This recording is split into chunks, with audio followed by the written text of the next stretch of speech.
Happy Sunday to everyone. আজকে আবার একটা নতুন ব্লগে তোমাদেরকে ওয়েলকাম। তো সকাল থেকে উঠে আজকে মর্নিং ওয়াকে আর যাইনি, আমার মানে কিছু কাজ ছিল, তো সেই কাজগুলো কমপ্লিট করলাম। ল্যাপটপ এখন অবধি খোলা রয়েছে, দেখো কী অবস্থা।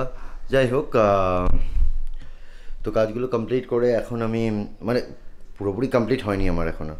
তো যাই হোক, এখন যাচ্ছি বাজারে, কারণ বাজার না গেলে তো আর হবে না সানডেতে। তো একটুখানি বাজার টাজার করে নিয়ে এসে তারপরে আবার কাজে বসবো এবং বাড়ির যে সমস্ত পেন্ডিং ওয়ার্কগুলো রয়েছে সেগুলোকে করতে হবে। আর রাহি দুজনেই ঘুমোচ্ছে, তো থলে নিয়ে তালা মেরে দিয়ে বেরিয়ে যাই।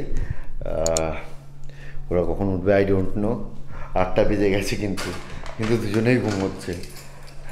দুজনেই মানে এত লেট অবধি কোনোদিনও ঘুমোয় না, বাট আজকে কেন যে ঘুমোচ্ছে আই ডোন্ট নো। তো চলো আসি আমি আগে বাজার থেকে, তারপরে এসে আবার কথা হচ্ছে। আজকে ব্লগটা মোটামুটি বিকেলের দিক থেকেই শুরু হচ্ছে বলা ভালো। সকালের দিকে দেশপ্রিয় কিছুটা কন্টিনিউ করেছে, কিন্তু আমি কিছুই করতে পারিনি। আসলে আজকে আবার সকাল থেকে উঠে আমার শরীরটা খারাপ করছিল। আসলে এতদিন শরীরটা খারাপ ছিল আর এত ওষুধপত্র খেয়েছি যে সেই উইকনেসটা কাটিয়ে উঠতে আমার বেশ কয়েকটা দিন সময় লেগে যাচ্ছে। মাঝে মধ্যেই মাথা ঘুরছে, শরীর খারাপ করছে। তো এখন যাচ্ছি একবার চোখের ডক্টরের কাছে, কারণ একটু চোখে প্রবলেম হচ্ছে বেশ কয়েকটা দিন ধরে। আর দাদা যাবে, দাদাও চোখ দেখাবে, আমিও দেখাবো। আর ওর জন্য আমরা যাচ্ছি দাদার বাড়ি। প্রথমে দাদা আর আমরা একসাথেই বেরোবো, তো ওর জন্য দাদার বাড়ি যাচ্ছি। আর এই যে কি দেখে দাদা বলছিস রে?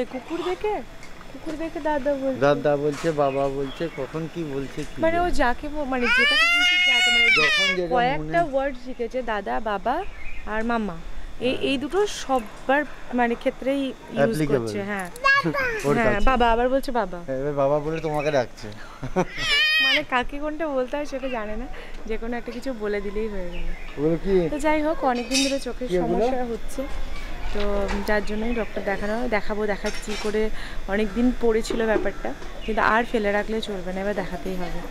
আমরা ওয়েট করছি দাদার জন্য। দাদা এলে টোটো করে যাবো বিটি রোড থেকে তারপর হসপিটাল যাবো। কি যেন হসপিটালটার নাম? SG eye hospital. ও আচ্ছা, এসজি আই হসপিটাল। আসলে দিদি নাম লিখিয়েছে, দিদির ওখানে যাওয়া আছে।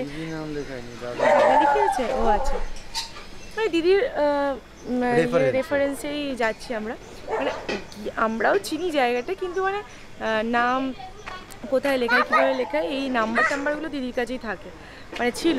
কারণ কাকির চোখ অপারেশন হয়েছিল যখন, তখন দিদি ওখান থেকে করিয়েছিল, তো ওর জন্যই দিদির পরিচিত সব কিছু আছে। তো ওখান থেকে দিদির কাছে নাম্বার নিয়ে আমরা সব কন্ট্যাক্ট করে এখন যাচ্ছি বাড়ির কাছে। আর আজকে আবার বিকেলে পর খুব ভালো, বেশি পচা গরমটা নেই। কি হলো? আই প্রচন্ড ছটফট করছে, টাকা পয়সা সব ফেলে দিচ্ছে, টাকা পয়সা সব বের করে ফেলে দিচ্ছে। দাঁড়া বাবা, দাঁড়া একটু দাঁড়া। 3টা পর্যন্ত দিচ্ছে না, এই ছুটে চলে যাবে কিন্তু এদিকে। বাজে প্রায় 8:30, এতক্ষণে আমাদের প্রায় 8:35। ও আচ্ছা, 8:35, আর আমাদের এতক্ষণে হলো। আসলে দাদার আমার দুজনেরই দেখানোর ছিল, তো প্রচুর টাইম নিয়ে ভালোভাবে সুন্দর করে দেখানো হয়েছে। আর চোখের মধ্যে আই ড্রপস দিয়েছে, যার জন্য আমরা দাদা আর আমি দুজনেই চোখে ঠিক মতো দেখতে পাচ্ছি না, সব কিছুই হেজি লাগছে আমাদের।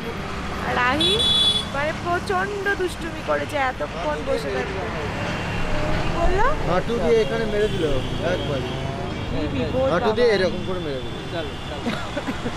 চলো বাড়ি যেতে পারলে বাঁচি। হাইকে নিয়ে কোথাও এক জায়গায় এতক্ষণ থাকা ভীষণই মুশকিল। আসলে এটিএমে গেছিলাম, কিন্তু ওখানে ব্যালেন্স নেই, তো যার জন্য আমরা যাচ্ছি অন্য একটা এটিএমে। আর রাস্তায় বিভৎস ভিড়, মানে সানডে ছুটির দিন সবাই ঘুরতে বেরিয়েছে।